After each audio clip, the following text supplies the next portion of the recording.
Welcome to Kenton Teaches. Enjoy the video. You start by verifying compatibility and safety.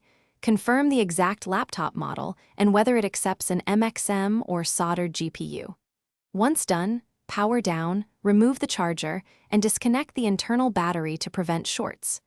Make sure you're grounded with an ESD strap and have precision drivers, pry tools, and about 0.5 gram of thermal paste at hand. This preparation prevents damage and explains why each step protects delicate components. Move deliberately and keep screws organized. You'll remove the cooling assembly next.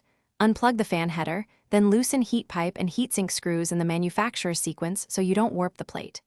Once the cooler lifts free, inspect thermal pads and clean the GPU die with isopropyl alcohol. If your laptop uses an MXM card, unscrew the retention bracket, pull the module straight from the slot, and insert the replacement. If the GPU is soldered, stop and get professional help. Finally, apply new thermal paste, seat the heatsink, and reconnect the fan.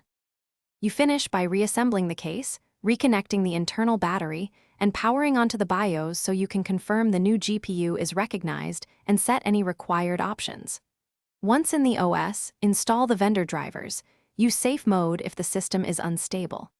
If the laptop fails to post, clear CMOS or reset BIOS settings, then reseat connectors and recheck thermal paste coverage.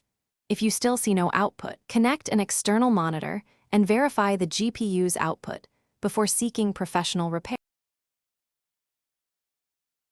Thanks for watching. Please subscribe if this video was helpful.